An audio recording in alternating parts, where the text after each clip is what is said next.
In this video, we're going to be taking a look at a really simple project of adding a logo to an existing model.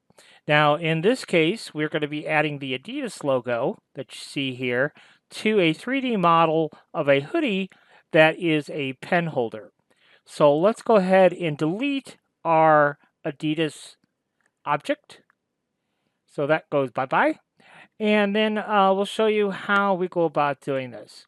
So there we are in our Prepare tab. We've imported our hoodie model, and now we're going to add to it. So with our model selected, we're going to right click and we're going to choose the Add Part option. So we'll just come in here, we'll choose Add Part, and the trick to this is adding an SVG. So any SVG will work. In this case, we're going to be adding the Adidas SVG. And there you go. Now, when we import SVGs, they come in 10 millimeters thick and quite large. So we're going to resize it to fit our hoodie. And let's also make it not quite so deep.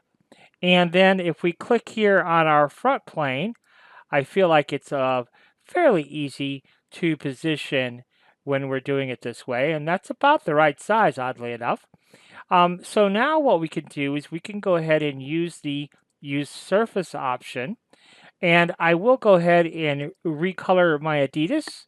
In this case, we're going to do color number 5 because that's black. And now you can kind of see how the Adidas logo is sitting proud of our hoodie. Even though we're using the Use Surface option, it is sitting proud of the hoodie. And it's only currently 3 millimeters thick. But what if we did, let's say 1 millimeter thick? You could still see it is proud of our hoodie, right? So you could still see that. And you may want that look. Okay, you may like that look. Just slightly proud of our hoodie. Maybe, let's see, what if we were to make it only a 0.5 millimeter? Okay. So it's still going to be protruding from the hoodie, but just barely. Okay, just barely. You can see that there. But you see how it kind of ebbs and flows with the mesh of the hoodie, and that's ultimately what we want. Okay, so that is how to very easily add any SVG logo to the contour of our hoodie.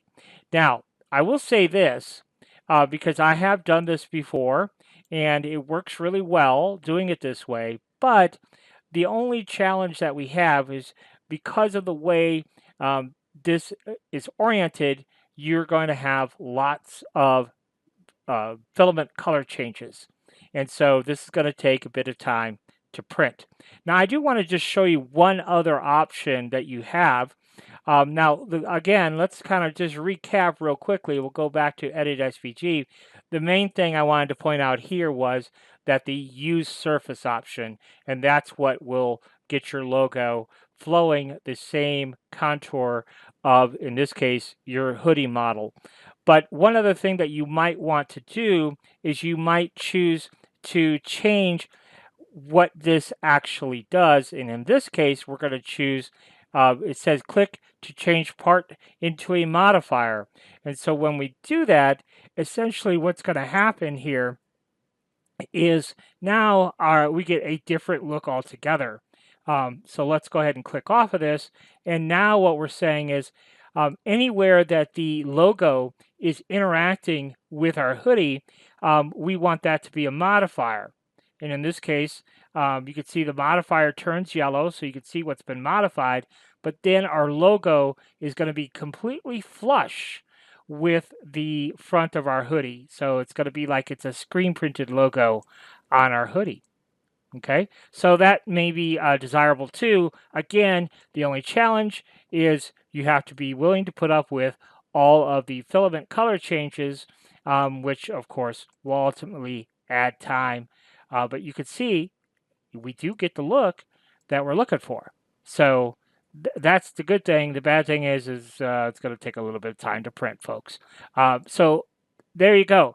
Now, there is another opportunity where you could do something very, very similar in that you could cut a recess into your hoodie and then print your Adidas logo on a separate plate altogether and then glue it in place. But, you know, obviously that would be a little bit more involved in doing so. But there you go. That is just how very quickly to add any logo to the front of your hoodie. We just have to make sure we have some type of SVG file, and then we could choose to use it as a modifier or choose it to not use it as a modifier. So we could go back to select our Adidas object. We'll go back to edit SVG, and we are not going to use it as a modifier. So we're going to go back to join, and you can see it's a 0.5 millimeter deep. And like I said, we also have the option to cut that as well. And so now our Adidas logo is sitting just slightly proud. See those letters just sitting slightly proud of our sweatshirt in this example. So there you go. I hope that helps clear that up, how to go about doing that for you.